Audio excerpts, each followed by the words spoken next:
Precious Lord, take my hand, lead me on. I want to say good evening to all of you, ladies and gentlemen, and our distinguished guests and our honorees. I am Patricia Avery, Champaign County Board Chair, and I am acting as your MC this evening. I hope that you all will find this evening to be both entertaining and informative. And I think that with our lineup that we have on our program, you will find both. This is the third annual celebration of the Champaign County, the City of Champaign, and the City of Urbana MLK celebration. Today, had Dr. Martin Luther King been alive, we would be celebrating his 75th birthday. And I think, you know, boy, 75 years old. He was a young man when he was taken from us, but just think where we might be today had he lived to be 75 years old. Just 2 days ago, at Yolanda King, who is the eldest of Dr. King's children, she spoke at the North Carolina State University about the dream is still a dream, where there she challenged the university community to rededicate themselves to living the dream that was so eloquently advocated by her father. Today, I bring forth that challenge to the citizens of Champaign County. For many individuals, that I don't think will be a difficult feat. Here we go. Thank you. Because here with us today, we are going to be honoring 6 individuals who I believe are living out the dreams, and that brings to mind those individuals who will keep that hope of that dream alive.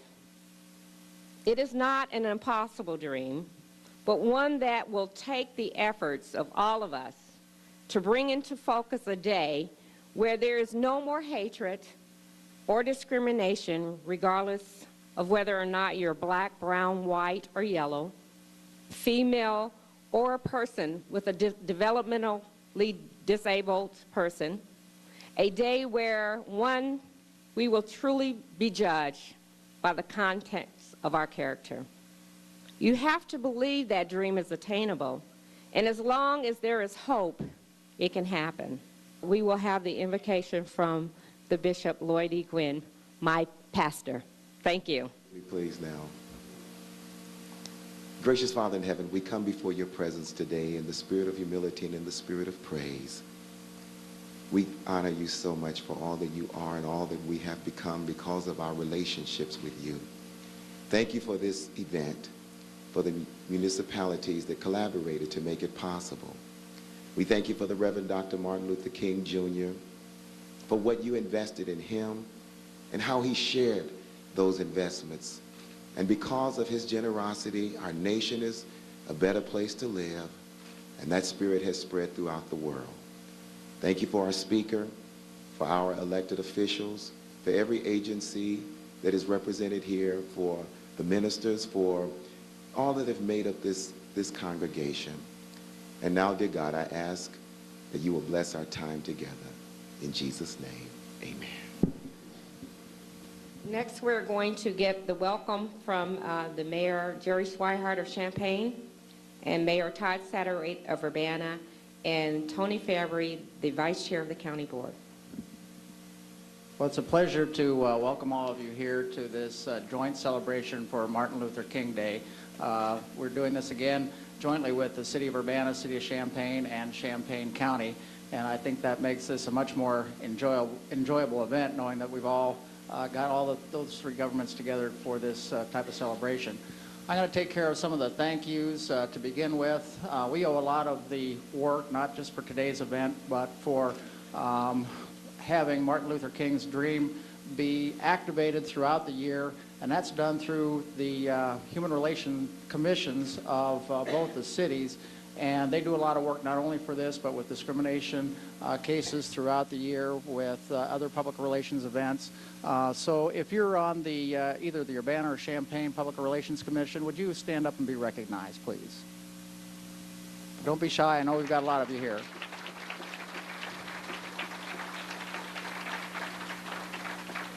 And our human relations officers, Basilia Clark from Urbana and Denise Gordon from Champaign, they do the work day in and day out, and also did a lot of work on this particular event. Denise and Basilia, you're around here somewhere. They're in the back. There you go. They deserve a big round of applause. And of course, we've got a lot of elected officials in the room. The city councils are very supportive of the Human Relations Commissions and our human rights ordinances, as is the county board. We also have other elected officials here. So if you're an elected official in Champaign, Urbana, or the county, we have State Representative Naomi Jacobson here. Please rise and be recognized.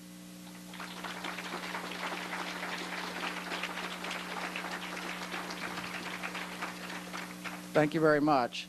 You know, it's inspiring for me every year to come to the Martin Luther King Day celebration and see the kind of brotherhood and understanding that we have in a room such as this. And it's easy on a day like this to feel Dr. King's dream and to live his dream. But we have 364 other days of the year other than Martin Luther King Day. And I think our challenge is to live that dream and live that understanding every single day of the year. And so what we need to do in our everyday life is see how we can reach out to friends, neighbors, relatives, co-workers, so that we can, on a daily basis and on a personal basis, try to achieve Dr. King's dream. I think if we all do that, we're going to make this world and this community in particular a better place to live. Thank you.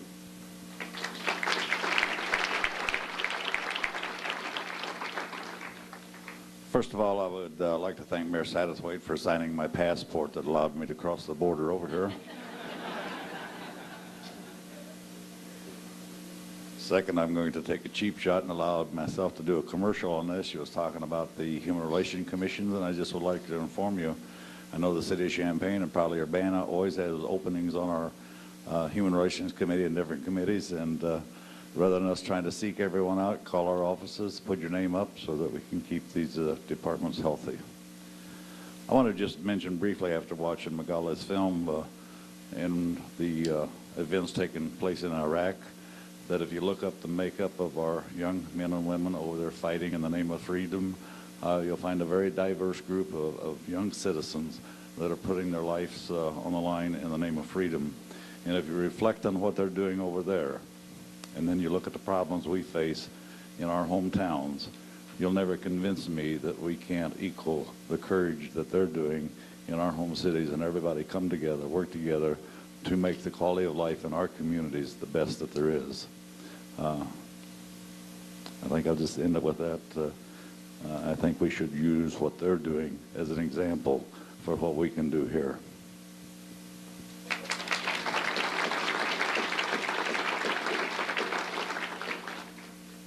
I'm only a vice chair, not a mayor, so I'm going to make this brief. Before serving on the county board, I had the honor of serving on the City of Champaign Human Relations Commission, and so to help Mayor Schweihart with his commercial, I can highly recommend service on the commissions. You get to do a wide range of really meaningful things, and some not so meaningful things, but you have fun with those too. One of my favorite duties as an HRC member was hosting, and I at first I had helping to organize, but I know with Denise here that she knows that that's not what happened when I was on the HRC. Denise does so much of the work in Magali, and now that the three are together, hopefully that workload is lessened for everybody. What I loved about the Martin Luther King celebration every year I loved the stirring music. I loved the inspirational speeches. And I loved just the spirit of a group of people gathered together in memory of a great man and his still unfinished dream. When I left the HRC, one of the things I was afraid of was that I would somehow miss out on this event. And fortunately, the county and the two cities had other plans. And as Mayor Satterthwaite said, this is the third year that the three local governments are working together on this, and I think their shared efforts are making the event better and better every year. And with that said, I'd just like to, on behalf of our chair and mistress of ceremonies tonight, Patricia Avery, and all of the members of the Champaign County Board, I'd like to welcome you to tonight's celebration of Dr. Martin Luther King and his still unrealized dream. Thank you.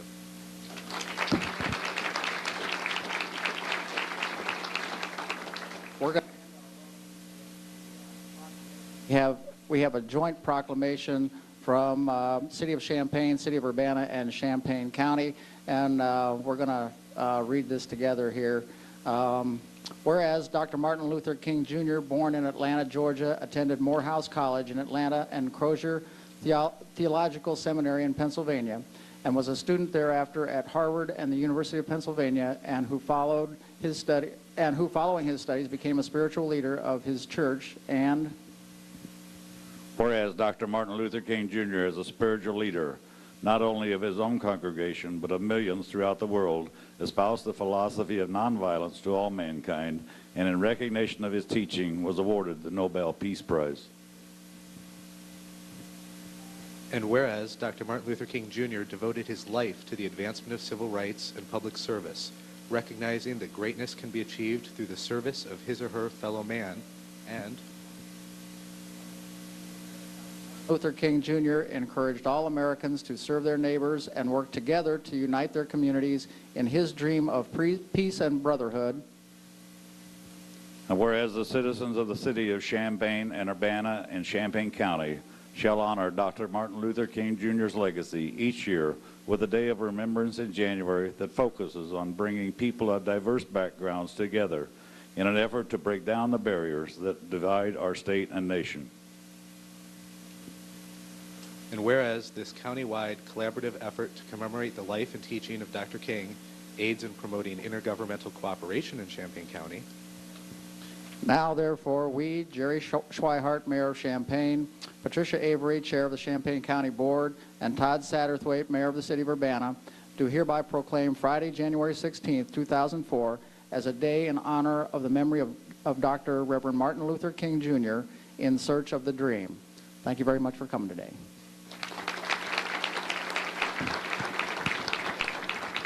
Next on our program, we're going to hear from Nancy and Victor Mullins, Lift Every Voice and Sing. I think you will find the words in your program if you don't know them. Ms. Mullins.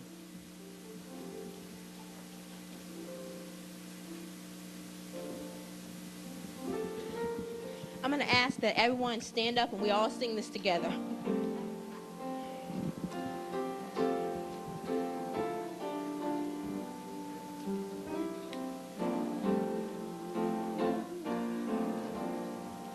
Lift every voice and sing till earth and heaven ring, ring with the harmonies of liberty. Let our rejoicings rise high as the listening skies. Let it resound high as the rolling seas. Sing a song full of the faith that the dark past has taught us. Sing a song full of the hope that the present has brought us. Facing the rising sun of our new day begun. march on till victory is won.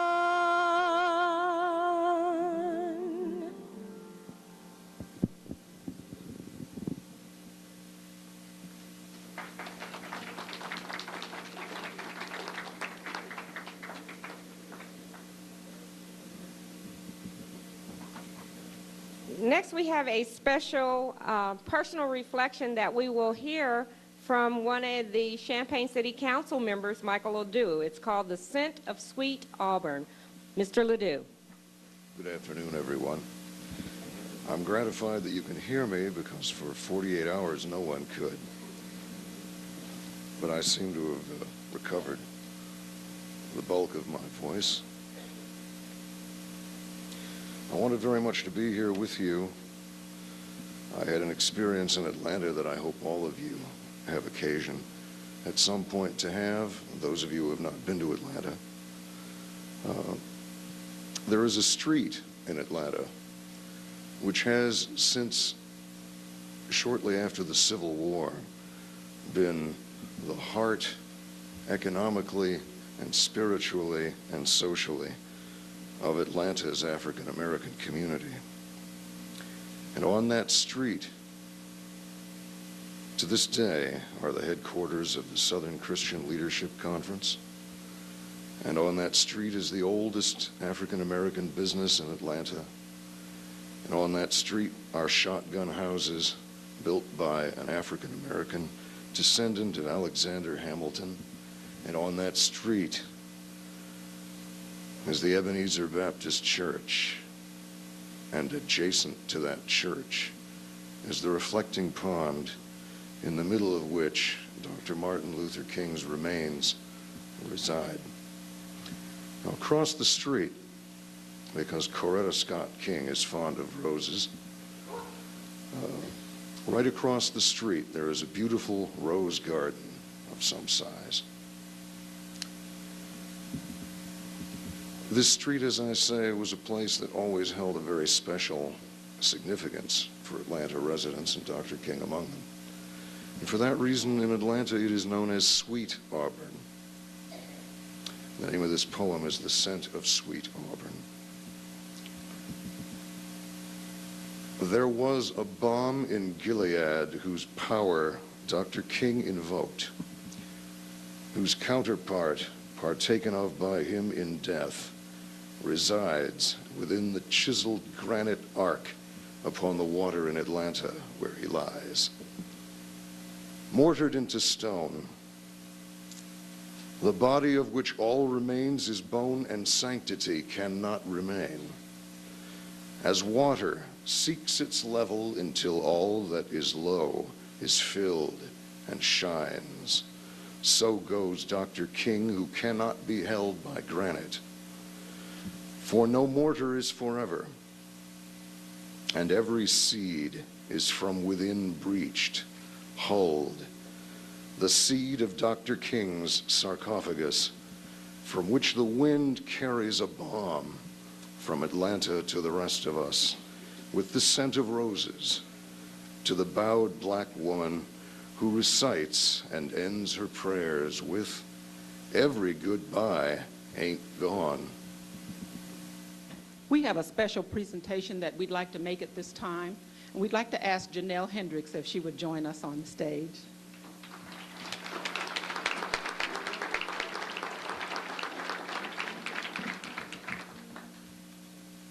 Janelle Hendricks, we're just departing for a few moments because we want to recognize a special young lady.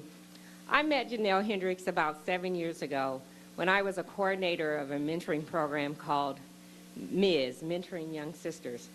I was introduced at that time to this young lady, and I knew the first time that I met her that she was going places. And boy, is she really going places. In your program tonight, you will see why, we wanted to depart from our program to bring Janelle up here to give her this special honor, because Janelle has been nominated to be the Youth of the Year for the Don Moyer Boys and Girls Club. There's a national organization. She can go on to compete for the Youth of the Year of this state. And I can tell you there's no one that I know. There's many wonderful youth out there that are doing wonderful things. But I know that Janelle has worked very hard with her extracurricular activities, keeping her grades up, just being so warm. She mentors other kids. She is always there when you need her. If there's someone that, you need her helping hand, she's always there to give you a helping hand. I know that she's been a member of the Don Moyer Boys and Girls Club now for how many years? 11 years. And so it's true that the club really does produce wonderful, wonderful kids. And here's a prime example of a young lady who is proof of that. I can't say enough about her. I'm glowing. I am her mentor.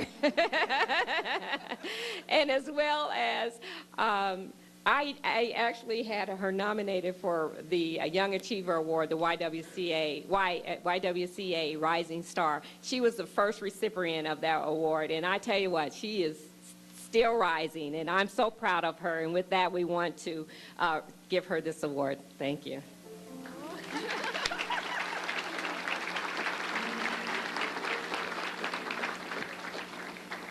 Janelle, your plaque reads, it's a certificate of award presented to Janelle Hendricks, 2004 Youth of the Year, Don Moyer Boys and Girls Club, in recognition of your exemplary leadership skills, academic achievement, and outstanding service to the Don Moyer Boys and Girls Club and to the community. We're giving this to you the 16th day of January, 2004, and this is coming from the City of Champaign, the Champaign County Board, and the City of Urbana.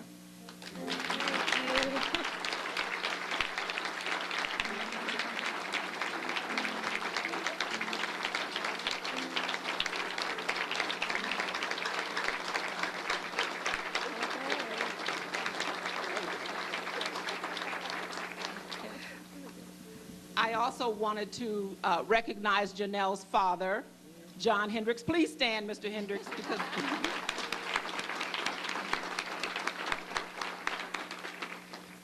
now you get to say something. Okay, hello everybody. I'd just like to thank everybody here for this award, and my mentor and my dad and all those people in the community that support me. It's been a while. I don't know really what to say, but I was the Youth of the Year when I was a freshman, but now I'm a senior, and I'm ready to get out of school. But I'm about to go into college, and I just thank everybody for their support. And also, I'm in the cotillion, so if you guys want to help me, that'll be good too. But yeah, thank you everybody, and my brother and sister. I don't know where they're at. Yeah, hi. Okay, but thank you. I'd also like to mention that we have other youth here in the audience today from the Don Moyer Boys and Girls Club, and I'd like to very quickly ask them to stand so that we could recognize them. We certainly want to salute the staff of the Don Moyer Boys and Girls Club.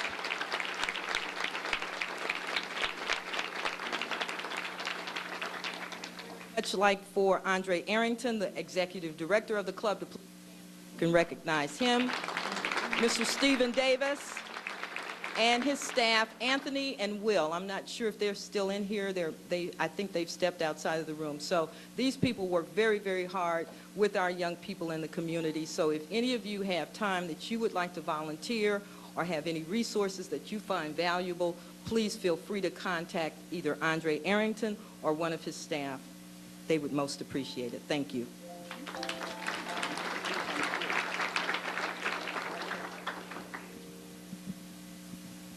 We're going to need some of these youth to take on. I'm getting up there. I walked down that roll. I said, okay, I need some of this energy from this roll. Give it to me. And they all gave me a hug. But I said, where's the energy? I said, oh, that's right. It's finals. They're wore out. But don't worry. Those batteries recharge a lot faster than ours do. And you know what? They truly are the future You know, and when I look at youth and the young people like Janelle, and Janelle is just one example. We have many, many talented young people in Champaign County that, you know, we can walk down our streets every day and find young people who are doing wonderful, wonderful things. And so that gives me encouragement and hope for a brighter future as we are in search of the dream. Coming now, we're going to move right into our humanitarian awards, and so I'm going to ask that my Vice Chair, Tony Farrell, come back to the stage, and Mr. Betts. Each year that the county has participated in this event, we have awarded 2 awards, one for effort in humanitarian efforts in the community and another for promoting civil rights within the community. Our Doris Hoskins Humanitarian Award recipient came to Champaign County in 1973 as a faculty member at the University of Illinois. Throughout his professional life, he's worked to build partnerships between members of the local community and members of the university community. Both communities have benefited from his work. Our recipient, and I'm used to this being sort of a surprise, but I realize we all know who it is in our programs. But so Tom Moore's early works helped establish a child care center for children of teenage mothers and a printing operation to publish news from the African American community, which is often overlooked in the mainstream media. More recently, our honoree has been the driving force behind an entrepreneurship program that has trained over 100 residents of Champaign County, obtained funding for startup loans in our community, and has directly led to the establishment of over 20 small businesses. His service on behalf of our community has included 2 terms as a member of the Champaign School Board and an ongoing role on the 40 North, 80 West Board, where he strives to use art to promote equality. And once again, I'm talking about Dr. Thomas Moore. Dr. Moore, if you could come up and receive your award.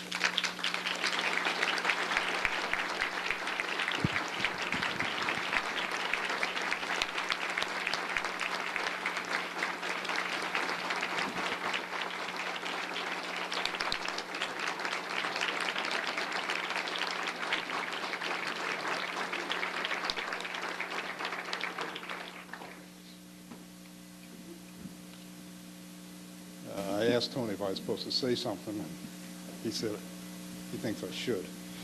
And I got to tell you, since I received the letter from Pat Avery that I was going to receive this award, I've been trying to comprehend what that meant and to put it into some context for myself, which I have still not been able to do. It makes it even more muddled today to receive that at the same time that we're honoring Dr. Martin Luther King.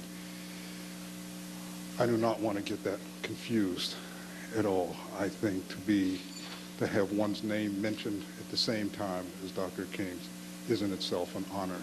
So I want to thank the committee, certainly Tom Betts and Deborah Fennon for nominating for me this award.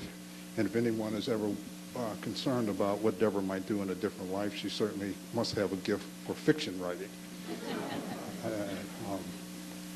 And all the other people who were involved in this, and I see many faces out in the audience who I should share this award with.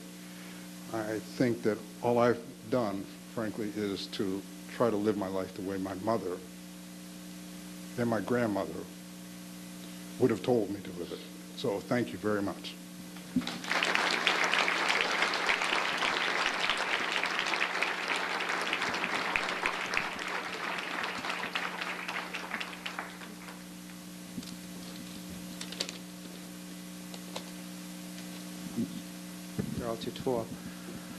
Good afternoon. I'm Tom Betts. I'm the chairman of the Policy Committee of the Champaign County Board. Today is my mother's birthday as well, and I was writing some notes this afternoon about an old friend, Vic Stone, who I was counting it up. I've known him since I came to this community. Served on the ACLU steering committee with him for 17 years, and I think he's been on there at least 20 years before that.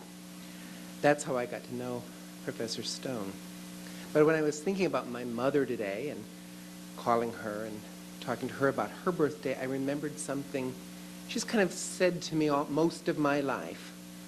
She said, "Do not make your world small. These are words of my mother, the philosopher. Over the past 50-plus years, this phrase has grown on me. Do not make your world small, whether it is seeing and experiencing the physical world or in how we see others in the world. Prejudice based on race, gender, sexual orientation makes one's world small.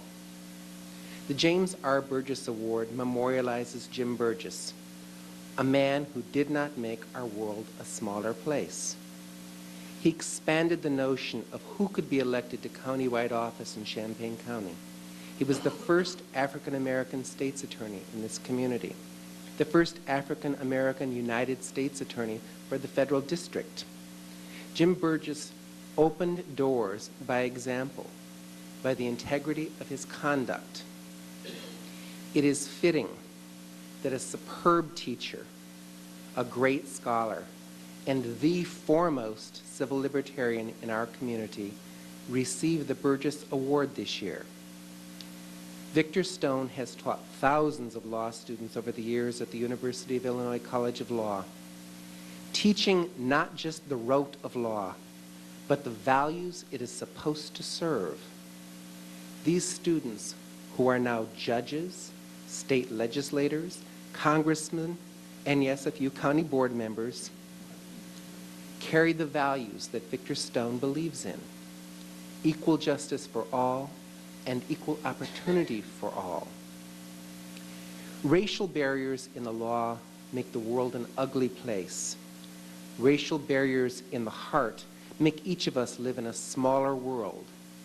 In over 40 years of working with the Champaign County chapter of the American Civil Liberties Union, Victor Stone has provided consistent support for individual human rights.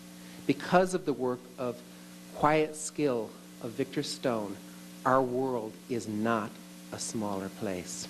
Victor.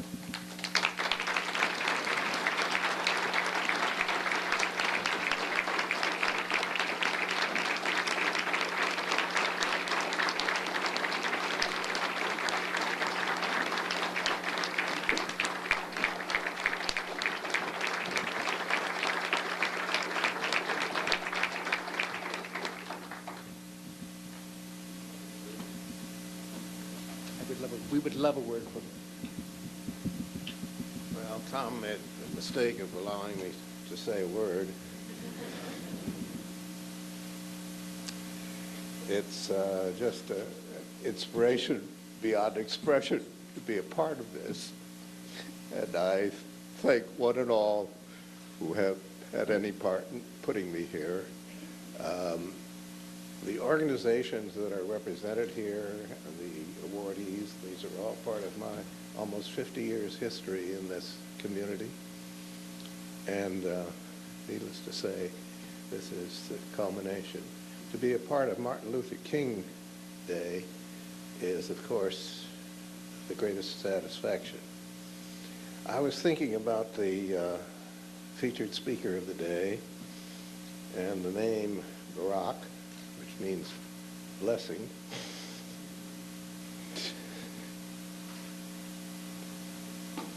And that's what this is. Excuse me. Thank you.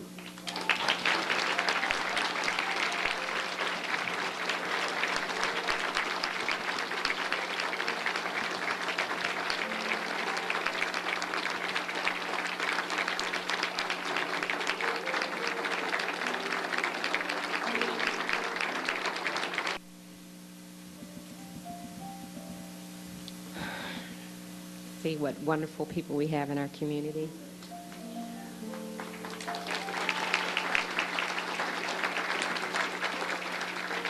To just be so, and Mr. Stone has won so many awards, and to just be so appreciative to be a part of Martin Luther King's celebration and being that touch just touches me, and that lets me know there are so many wonderful people in this world, and I know that dream will be realized. I just hope it is before I'm dead.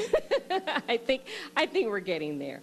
Next, coming to present the awards from the City of Champaign is Rasul Mawat. He is the chair of the Champaign Human Relations Commission, along with Mayor Jerry Swihart. Thank you.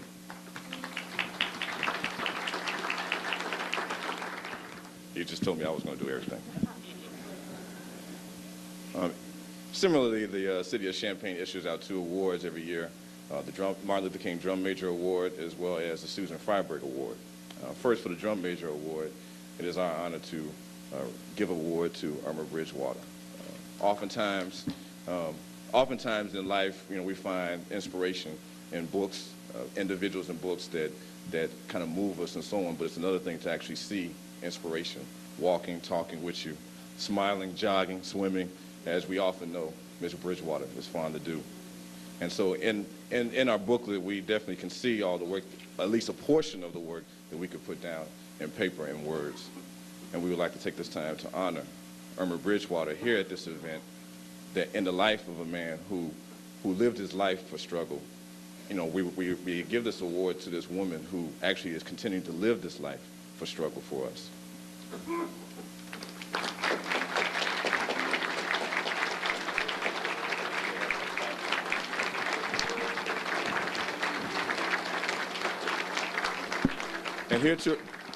And here to receive this award for Irma Bridgewater is her daughter, Cassandra Woolfolk.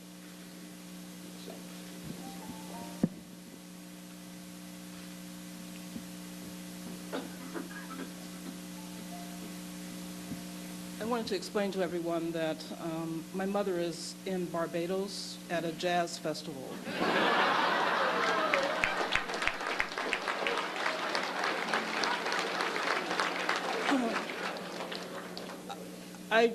I guess I would like to thank everyone, particularly on behalf of my brothers and me, because we've always known that our mother is very special, but it really is very special to have the city to acknowledge that. My mother has obviously set the bar very high for us in terms of expectation, sometimes by lecturing as parents do, but more by the example of the way that she's lived her life. And I've been thinking a lot about this, and I've decided that what I want is to be 90 years old and still have the health and the enthusiasm for living, to fly off to a warm island and listen to music and in the middle of winter with a friend. That just sounds wonderful to me. But thank you very much for her, and I know that she's very happy and very pleased. Thank you.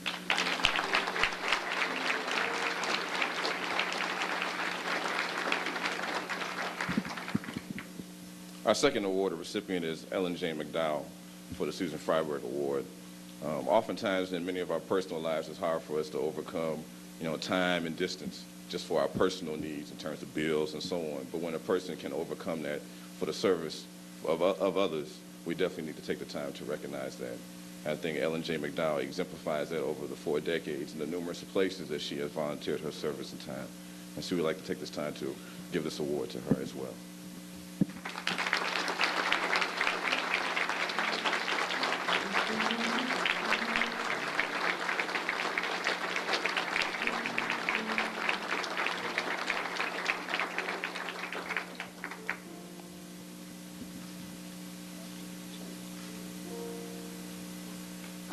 In the living room of the Catholic Worker House,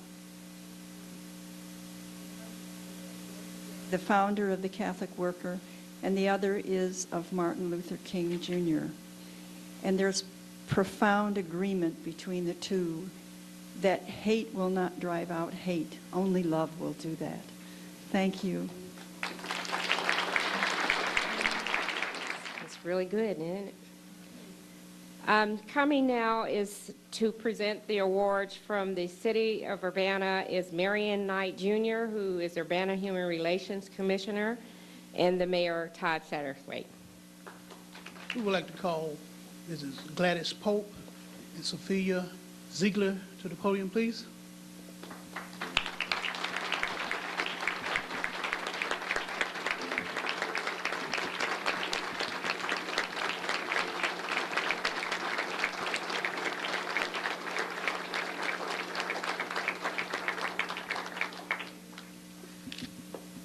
City of Urbana Martin Luther King Jr. Outstanding Achievement Award is presented to Sophia Ziegler and Mr. Gladys Pope in recognition of their contribution in promoting the ideals and principles of Dr. Martin Luther King Jr.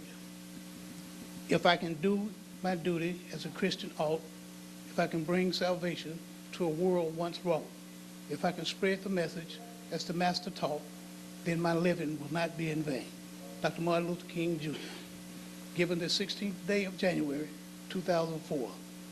Satterwhite Mayor, Mary Knight Jr., Chair, Human Relations Commission.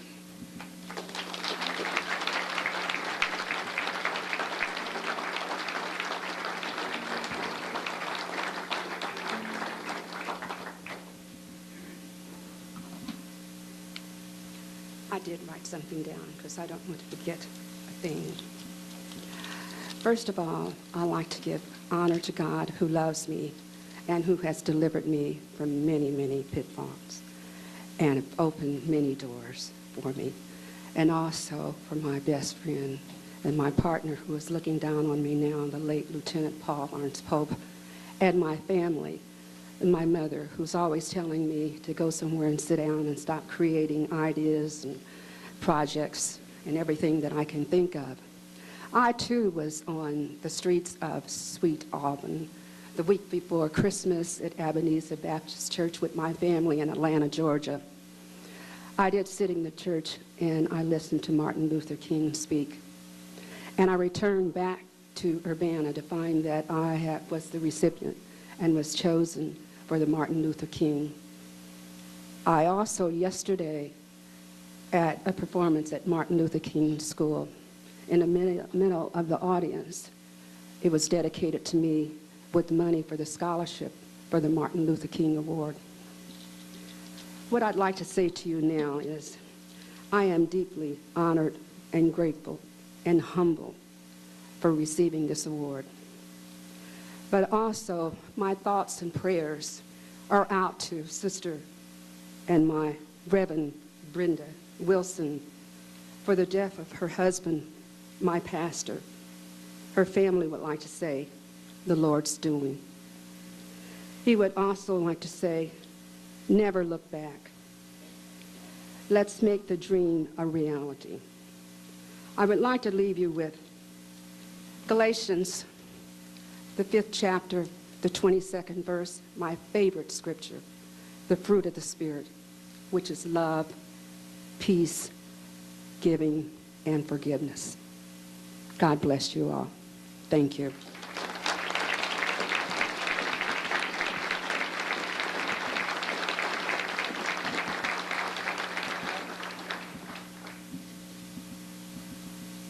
I want to thank Father Rim for this act and all the parishioners from St. Patrick's Church who have been behind us. And I am a member of the St. Vincent de Paul Society. And is there anyone here who have never heard of St. Vincent de Paul Society? Can you raise your hand? About 3 people. Well, rest of you will have to listen, okay? A St. Vincent de Paul Society was started in the 1700s by 3 young Catholic boys. And it was a very poor town where they lived in. And so they decided that somebody should help the poor people. So they took upon themselves. And from then on, St. Vincent de Paul Society spread throughout the whole world. And we have one here in Urbana, I'm proud to say, and it's right here in St. Patrick's Church. And Father Rim is a great help. And I think everybody knows about us because the police department and the hospitals and every organization, if anybody comes to them for help, they will say, well, go down to St. Patrick's Church and they will help you. That's 5:30 in the morning, 12 at night, or any time of the day or night. And we're there. We can't do too much for them, but we can help them a little bit. Like this morning, we had a fellow that came in at 7:15, right before Mass, and he said he came from the Carl Hospital, and he had leg trouble, and if he would come to St. Patrick's Church, we would help him to get back to Danville, which we did. And I could go on and on and on. But last year, our main thing is to feed the people. We can't give them too much or for too long of it, many days, but we do give them a little bit to get by on. And I counted up what we, last year of 2003, we had 10,986 people that we gave food to. And so, shall I cut it short? Thank you.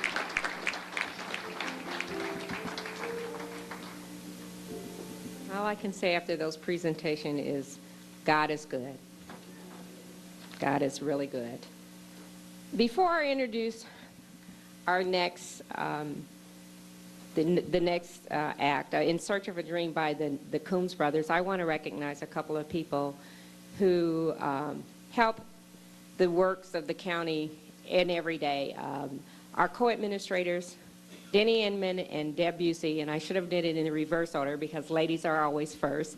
Deb Busey and Denny Inman, they were here. I don't know if they're still here, but if they are, I would like them to stand, please.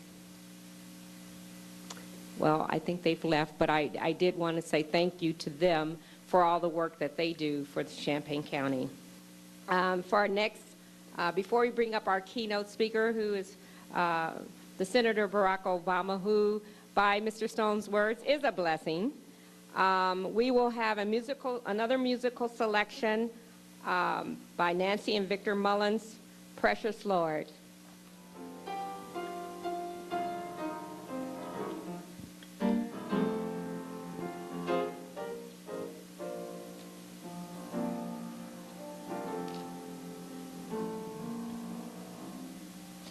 Precious Lord, take my hand, lead me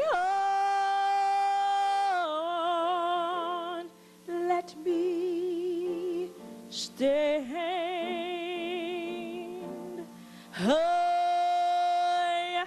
I am tired, I am weak, I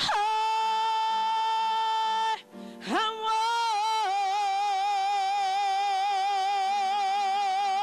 worn through the storm,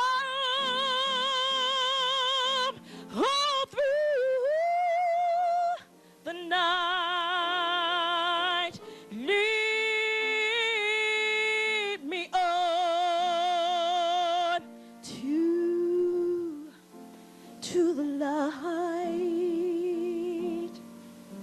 Take my hand, precious Lord, and lead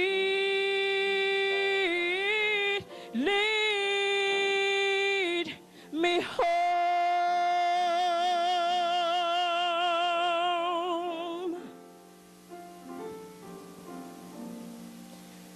When my way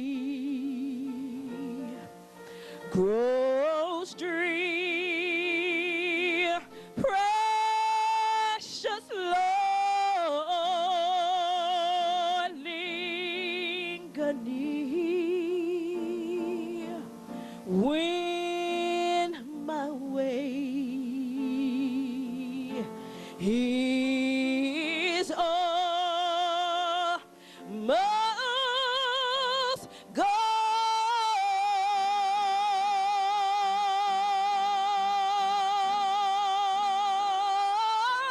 Lord, hear my cry. Lord, hear my call.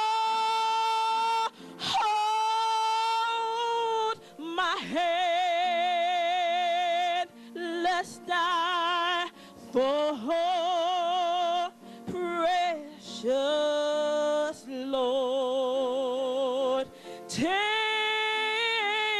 my hand and lead. Lord, lead me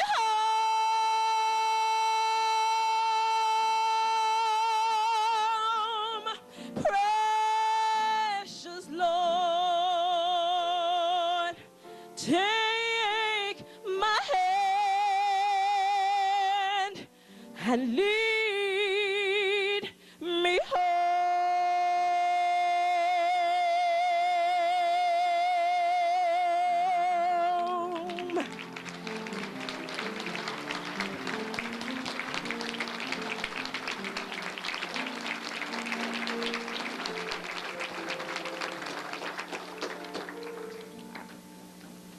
Vasilia Clark is going to introduce our speaker. But before she comes to the stage, I know that as we celebrate Martin Luther King's birthday, I know that today is another special birthday. Our senators, I believe I was told that today is the senator's wife's birthday, so it really is a blessing to have him here today. So we want to say happy birthday to Miss Obama. I have the distinct pleasure of introducing our keynote speaker this evening. Mr. Barack Obama was born in Hawaii. He graduated from Columbia University with a degree in political science with an emphasis on international relations.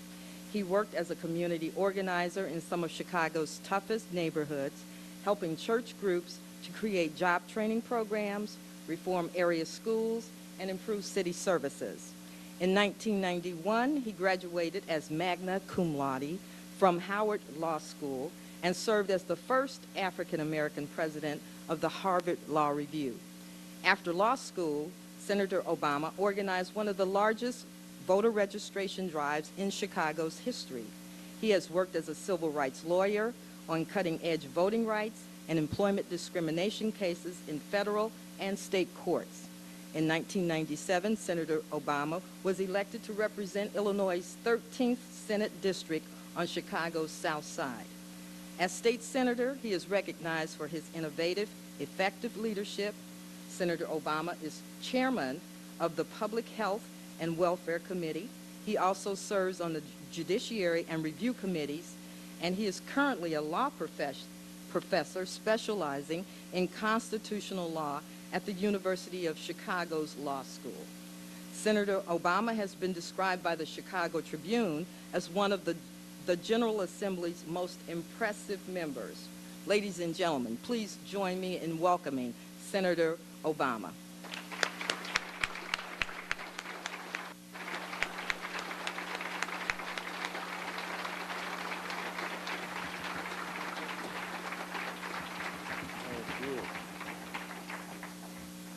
Well, this is a wonderful event. Good afternoon, everybody. I will try to keep my remarks relatively brief, since it is just a great honor for me to have been invited to speak on this a weekend actually, that we celebrate one of our nation's greatest citizens. I want to make sure that I acknowledge some very special people here today. First, let me just applaud the honorees that received awards here today. I think they are all a testament to Dr. King's spirit, the amount of work that each of you do on a day-to-day basis, whether it's teaching, feeding the hungry, housing the homeless. The contributions that you make are just enormously important, and I'm just so proud of all of you and the fact that I'm sharing the program with you here today. So congratulations once again.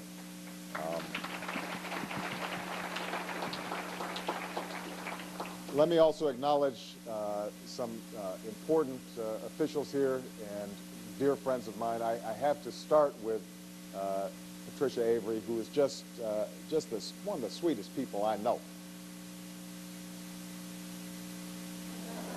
But it is just wonderful to be sharing time with her.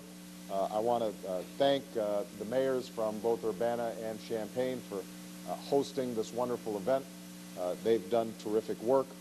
I know that I have one of my colleagues here in the General Assembly who's doing an outstanding job representing this area, Naomi Jacobson, and I want to make sure that she's acknowledged. She's doing a terrific job. One of the shining stars of this new General Assembly. And then a dear friend of mine who, and I know I'm missing some, but there are a couple of people I have to acknowledge, and that's Mike Frericks, who's been such a good friend to me for so many years.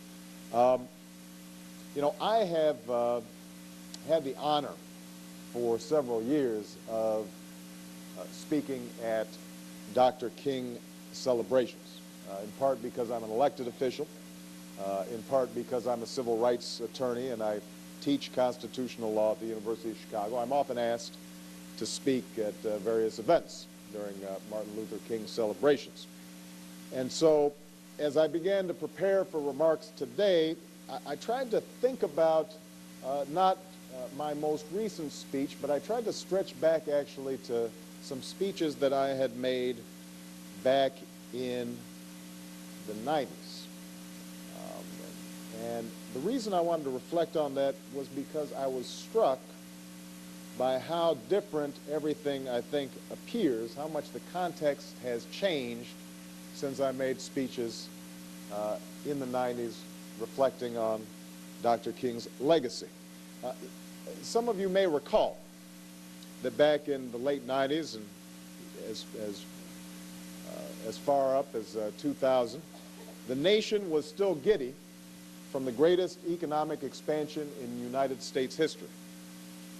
Unemployment remained at historic lows, and although the dot-coms had already begun to crash, the NASDAQ had dipped, the country's love affair with the stock market appeared undiminished, paper millionaires, even billionaires, were a dime a dozen, crime was low, welfare rolls were down, and internationally America's dominance, politically, economically, militarily, appeared unchallenged. Even the unprecedented election drama of 2000, I don't know if all of you remember that, it seems so long ago, one that led us to the brink of a constitutional crisis, seemed not to have shaken our country's confidence that the good times were going to keep on rolling. And in such a context, the greatest challenge for a King Day speaker was convincing his or her audience that Dr. King's message spoke to the president, that his dream, in fact, had not yet been achieved, that achieving that dream called for more than simply a self-congratulatory moment in which we all listen to a selection of spirituals and have a recital of the I Have a Dream speech and extol the virtues of diversity, and then we go back to doing whatever it is that we had been doing before. In other words, it was hard sometimes to recapture the sense of urgency that propelled the man and the movement. Hard to shake people out of their comfort and their complacency. Now, there were those of us who even in those years were troubled, even in the midst of prosperity. I know Bishop Gwynn was one of those people, because the evidence of trouble was there for those who cared to look. The stock market was up, but the prospects for large segments of our population continued to be down. In our major cities, a third of our children living in poverty. In most big city school systems, the majority of children who graduated not reading at anything close to grade level. 44 million people in this country without health insurance. Among African American males, incarceration's up, college admissions down. Throughout the nation, inequality up, trust and mutuality down.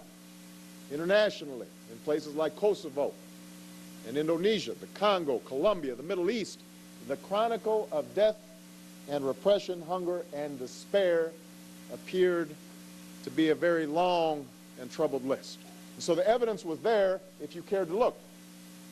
Most of us didn't care to look, though, believing falsely that it had nothing to do with us. And then September 11th happened, and everything changed. September 11th changed us in ways that we can't yet anticipate. Some of you may remember the searing images, Ground Zero, the heroism and display in New York and Washington and Pennsylvania, the outpouring of charitable support, the war in Afghanistan, the acceleration of recession, the layoffs, airport security, Enron. Who among us has been untouched by the growing sense of insecurity as we watch our young men and women in Iraq and are still shaking off the long recession that we've experienced?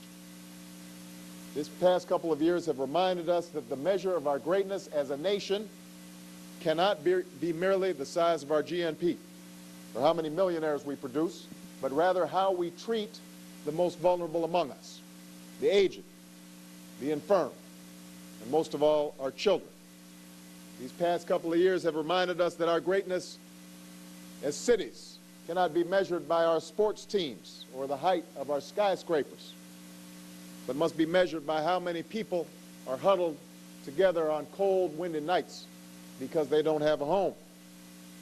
These past years have reminded us, as no other years have reminded us, that we are all connected somehow, that in the words of Dr. King, an injustice anywhere is a threat to justice everywhere. And yet, 2 years away from September 11th, I see us slipping back into complacency. The stock market's starting to pick back up a little bit. There's a so-called jobless recovery. Now, if you go to Galesburg, where they just laid off 1,500 folks, the Maytag plant closed, went down to Mexico, they don't understand the concept of a jobless recovery. If there are no jobs, there's no recovery. But the hype, at least, is that the good times are coming back. And so I think now is a good time, before we slip into amnesia, before when we start feeling too puffed up about our victories in Iraq and Saddam Hussein captured, that we make sure to pause for a moment and think about the lessons of these last several years and how they reflect on Dr. King's dream. In Dr. King's own words, where do we go from here? You know, I teach a class at the University of Chicago called Race and the Law. And, you know, what's striking to me is how many of my students come up and ask me, they want to be involved. They want to be engaged in their community. They are inspired when they hear Dr. King's words. And yet they explain to me, you know, life seems so much more complex now than it did during the civil rights movement. It's one thing to battle Bull Connors, they'll say, the fire hoses and the attack dogs. The dangers might have been great, they'll tell me, but the clarity of purpose, the rightness of the struggle seemed greater still. It's another thing, they explained to me, to battle drugs in the streets or violence among our youth. For who exactly is the enemy in such a battle? It's one thing to desegregate a lunch counter, but how do we ensure that those sitting at the lunch counter have the money to pay the tab? That the banking crisis in Argentina or some new technology won't result in people losing their jobs. It's one thing to oppose a war on foreign soil in which our nation is not directly threatened, like Vietnam. It's another to question the actions of a government after 3,000 of our fellow citizens have been callously slaughtered. The world's more complicated today, they'll explain to me. The line's less clearly drawn. And I admit to you that I don't always have the answers for those students. I don't have all the answers for the multiple challenges that lie ahead. It's rare, by the way, for a politician to admit that, so I hope that was caught on camera. And yet, I think it's important on this day for us not to romanticize the man or the movement that we celebrate. You know, we tend to forget that Dr. King didn't have all the answers either. If you read the history of the civil rights struggle, you realize how much Dr. King agonized over the issues of strategy and tactics, how controversial his theories of nonviolence were, how much dissension and fear and betrayal had to be overcome in every single step on that long march towards freedom. What seems so obvious to us now, what is celebrated as morally just, even by those who fought against Dr. King or ignored Dr. King's message while he was still alive, None of this was obvious at the time. The risks were great, the likelihood of failure daunting. But what kept Dr. King going, what kept others in the movement going, wasn't a lack of controversy, it wasn't an absence of doubt. What kept Dr. King going was a firm set of principles, a basis for action in the midst of confusion. I won't try to reduce Dr. King's entire philosophy in the few minutes that I have remaining. Such reductionism would do him an injustice. But I will suggest at least 3 principles that seem to serve as a foundation for Dr. King and perhaps can guide our paths as well. Principle number 1, the principle of empathy, not sympathy, not feeling sorry for other people, but empathy, a willingness to walk in somebody else's shoes, a willingness to listen to and learn from those who are not like us, a politics and a philosophy that is based on the simple premise that we share common ground. It seems so simple, and yet it seems today, no less than 40 years ago, that it's hard to put into practice. You know, it's hard to imagine that the powerful in our society would tolerate the burgeoning prison industrial complex in this country if they imagined that the black and Latino men filling those jails are just like their sons. It's hard to imagine we would tolerate schools that don't teach, that are chronically underfunded and understaffed and under-inspired if we thought those children could learn just like our children. It's hard to imagine we would accept senior citizens having to choose between paying the rent and paying for their prescription drugs if we thought that those senior citizens were just like our parents or our grandparents. No, it seems that we've got an empathy shortage right now, an empathy deficit. It's hard to believe, it's almost naive to believe sometimes that we can understand each other across gulfs of race and class and region and religion. It's so much easier for us to retreat into what's familiar to us, to stay in our own neighborhoods, to organize ourselves around tribe. And yet without the belief in the possibility of common ground, of common hopes and common dreams, what chance do we have? The philosophy of nonviolence that Dr. King espoused only makes sense if the powerful can be made to recognize themselves in the powerless, and the powerless can be made to recognize themselves in the powerful. For the powerful, the principle of empathy gives broader meaning to Dr. King's philosophy of nonviolence. Rich folks are all for nonviolence, by the way. Why wouldn't they be? They have what they want without resort to violence. But the principle of empathy recognizes that there are more subtle forms of violence to which we are all answerable. You know, a spirit of empathy condemns not only those who use the fire hoses and the attack dogs to keep people down, but also condemns those who use accountants and tax loopholes to keep people down. You know, when what Enron executives have done to their employees may not be the moral equivalent of what Bull Connors did to black folks, but to those employees it sure feels like violence. When a one-company town watches that company shut down despite all the wage concessions, despite all the tax breaks, not out of necessity but out of convenience, that town feels violated. When American companies export arms across the globe, no questions asked, and they end up in the hands of right-wing militias, that is sure enough violence. But it's not just the rich and the powerful who need an infusion of empathy. You know, the attackers of September 11th could not have done what they were able to do if they had seen the humanity on board those planes, if they could have recognized themselves in the fear of the child or the helplessness of a parent. You know, the gangbanger on the corner who shoots into a crowd of innocents, he can't do that if he recognizes himself in the world and thinks at least part of the world is worth preserving. Even among those of us who adhere to nonviolent social change, the activists and the theorists, and I know there's some university towns, so there are many of us around here. We have our own empathy deficits. We've got to look within ourselves. You know, I'm not very sympathetic to the idea of political correctness. You know, it seems to me that that's a strategy on the part of those in power to silence criticism of stupid or insensitive behavior. But it is true that too many of us engage in our own forms of tribalism, our own identity politics, in an effort not to recognize those like us. That's what the principle of empathy does. It calls us all to task.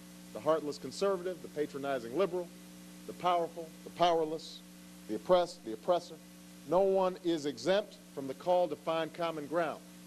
Because no one is exempt, it forces all of us to examine our own actions, our own belief systems. It shakes us out of our complacency and protects us from our own blindness and our own self-righteousness. You know, when Dr. King stood on the steps of the Lincoln Memorial, he didn't say, it's a black thing you can't understand.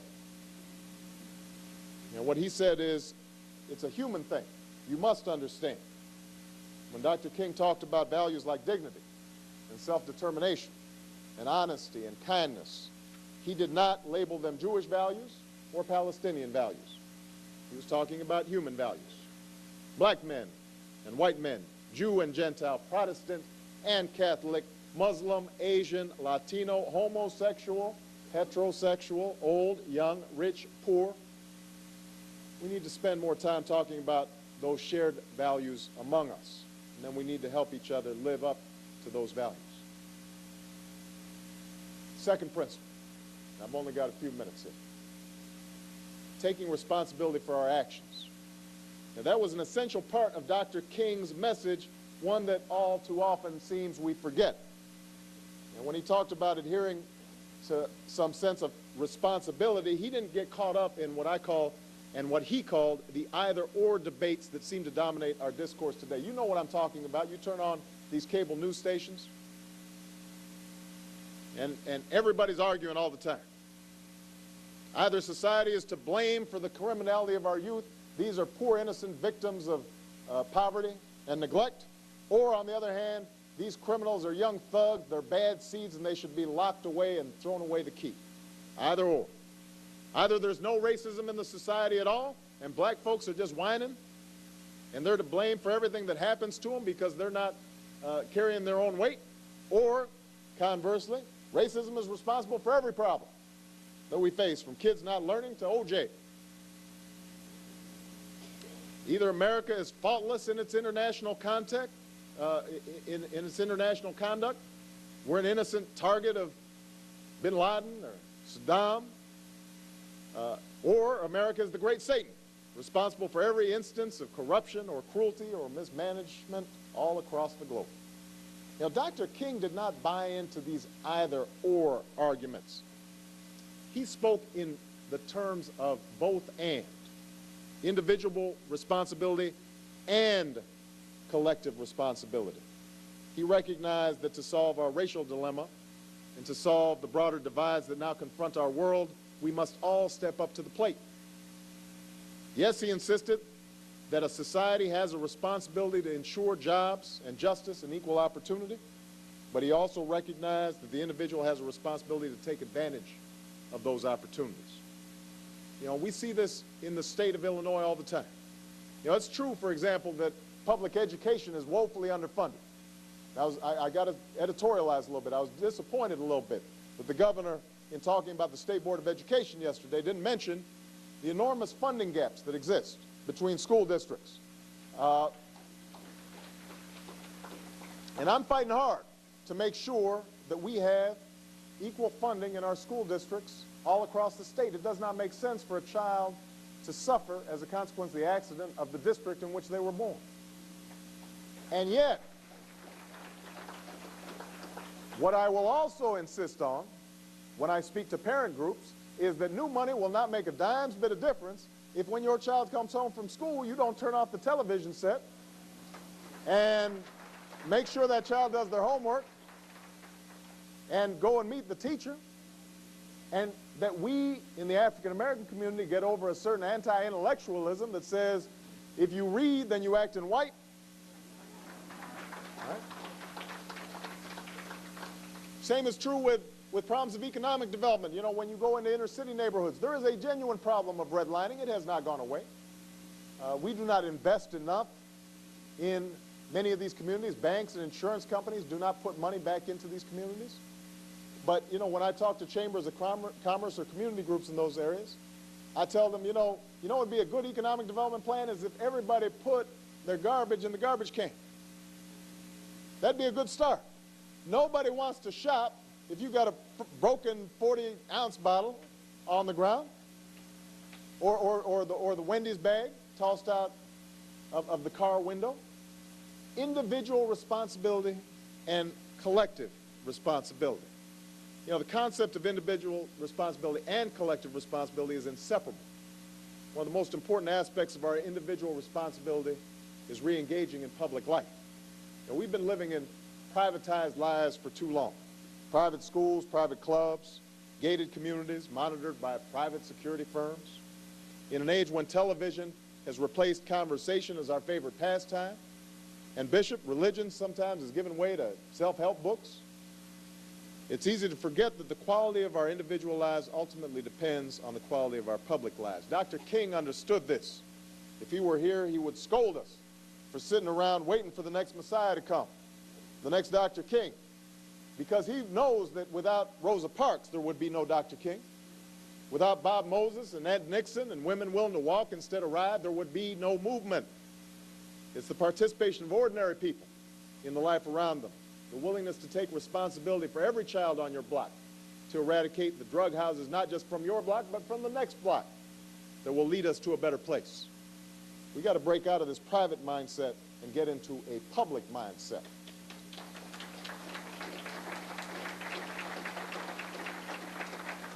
Which brings me to the last principle, and I think this is the simplest to describe, but sometimes the hardest to sustain. And that's the principle of hope.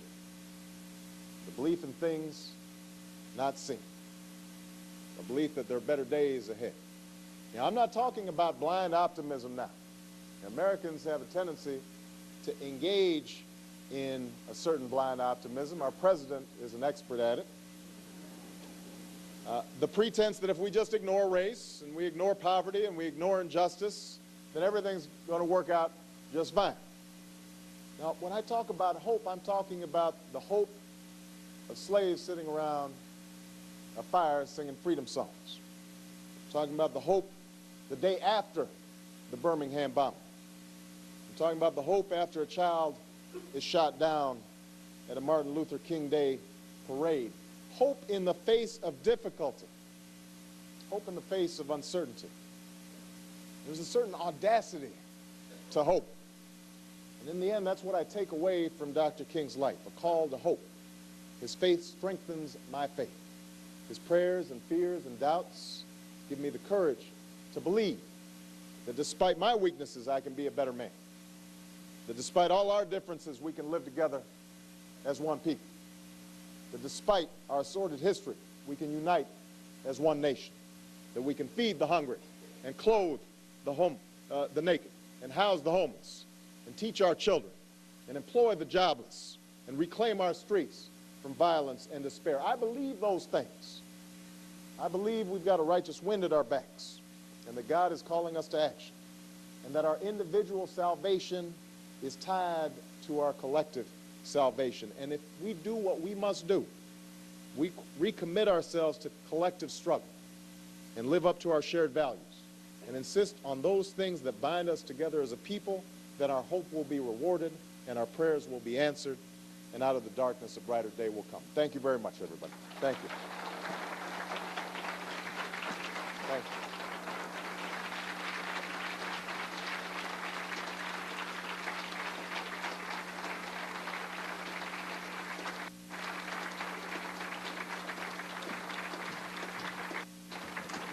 Senator Obama, would you please come back to the stage and join us?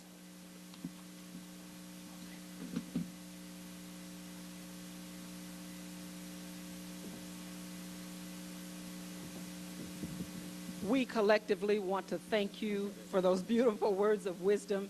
We want to thank you for coming to our county, our community, and delivering words of wisdom to us. We have a very small token of our appreciation. This is for you. And then we also have a poster that was donated by Vic Pella from Vic Art Gallery Studio on University Street in Champaign. That is beautiful. Thank you so much. Thank you. That's gorgeous. Thank you very much. Thank you. So I'll do this. We also have, I don't think I need that. We also have a donation from Vic of a poster like that for everyone. You'll be able to find those in our lobby. And my closing remarks are, wow, did you enjoy the program?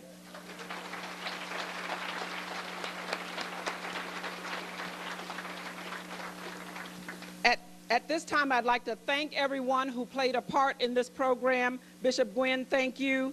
Our two mayors, Mayor Schweihart, Mayor Satterthwaite, Nancy and Victor Mullins, and they will be coming back one more time. Thank you, Councilman Ledoux. Thank you to our chairpersons and committee members. Would the committee members from the Martin Luther King Planning Committee please stand up at this time and be recognized? You know who you are. Thank you.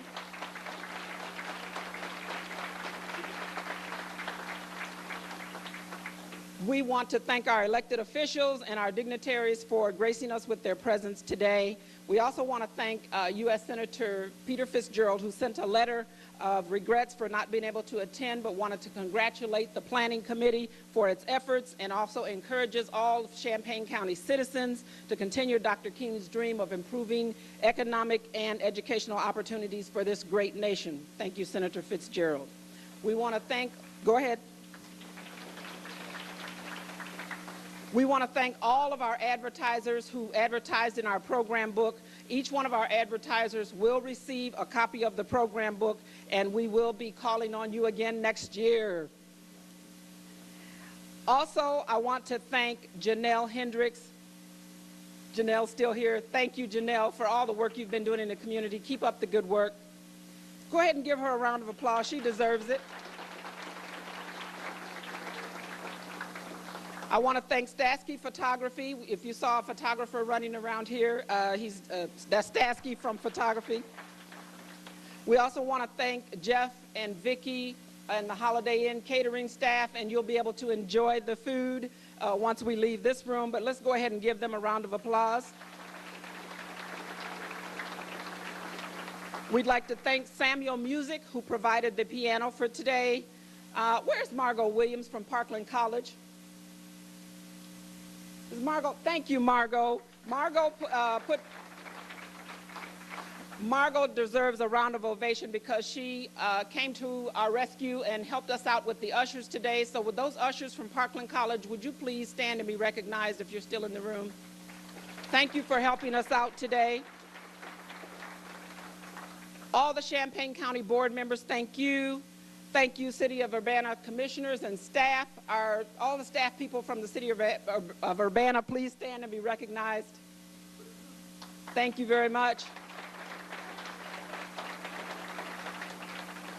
Staff from the City of Champaign, thank you very much. And is R.T. Finney here today? Yes, this is our new police chief. Thank you, R.T. If you haven't had a chance to meet RT, stop by the police department. On a good note, of course. We don't want complaints. Vic Pella, thank you so much for those beautiful prints.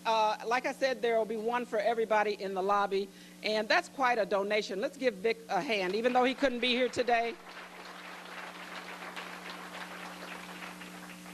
Right now, I'd like to ask Bishop Gwynn to come and give us our, I'm sorry, wait a minute.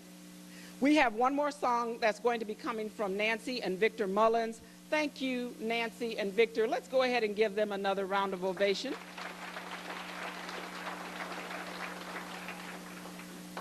Just before, right after, I'm sorry, that Nancy and Victor come to us, we're going to ask that Bishop Gwynn would come right following them and give us the benediction for the food that will be served in the atrium lobby immediately following this program.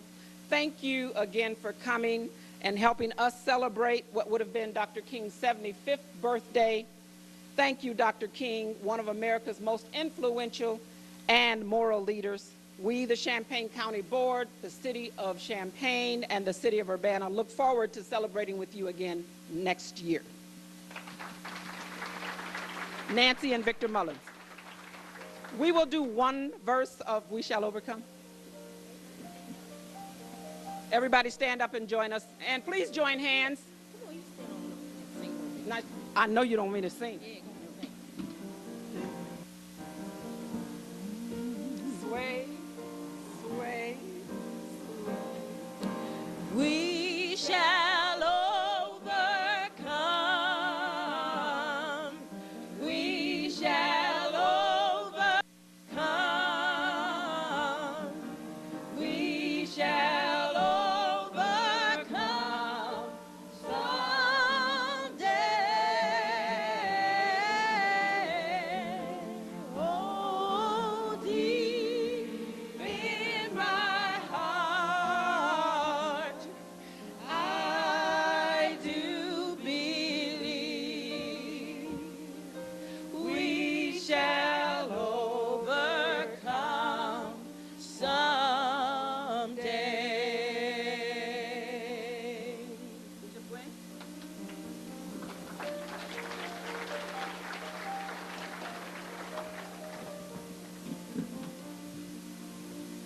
Before I bring Bishop up, I want to recognize a very special sponsor, our corporate sponsor, Busey Bank. Thank you very much. They have been our corporate sponsor every year that we've had this celebration, and without their generosity, it would be very difficult to do this. And before, again, I would like to personally thank Jan Anderson, Deb Frank-Finan, Lloyd Carter, Denise Gordon, Vasilia Clark, Rasul Mawat, William Glethero, Marvarine Purtle, Marion Knight, and Yvonne Ridgway. They made up this planning committee, and I just think they've done a wonderful job. I'd like to give them a hand and then let Bishop take us out of here.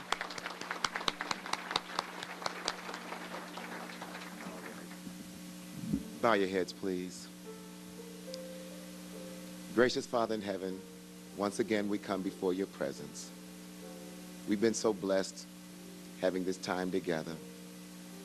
We thank you so very much for what we have heard, for what has been done, for the honorees who have given so unselfishly of themselves for so very long. We thank you for the speaker, dear God, and we thank you for the challenges that have been presented. Don't let us be complacent. Don't let us stand idly by waiting for someone else to do what you have commissioned for us to do.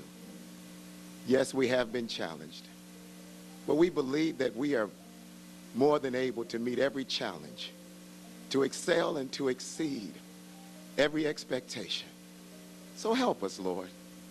Go with us and bless us, and we'll be faithful to the call. In Jesus' name we pray and praise you. Amen.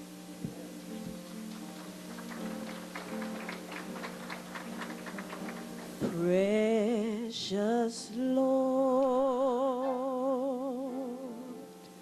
take